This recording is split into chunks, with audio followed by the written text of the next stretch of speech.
YouTube, beleza? E aí, hoje eu vou estar ensinando a gravar vídeo no Android sem root. Primeiro você vai lá na Play Store e pesquisa por Mobizen.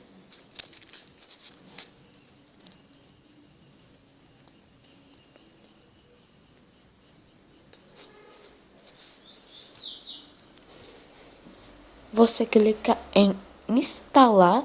Aí quando você tiver instalado, vai pedir para você instalar o plugin Samsung. Aí quando você tiver instalado, vai pedir para você criar uma conta. Ou então se a conta do Facebook. Mas esse aplicativo não grava com som.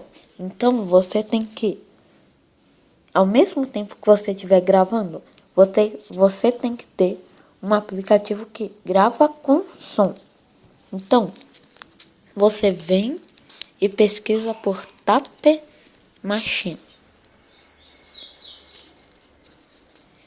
Esse daqui é grátis e esse daqui é pago. Eu recomendo que vocês instalem 4Shared e instalem esse vermelho aqui grátis, porque a gente consegue baixar coisas pagas grátis pelo 4Shared. Aí você vem e abre. Quando você tiver instalado, você vem e abre. Aí para você começar a gravar o vídeo com som, é só você clicar aqui e vai começar. Então, é isso, pessoal. Espero que tenham gostado. Se gostaram, deixem seu like ou se inscrevam no canal. Fui!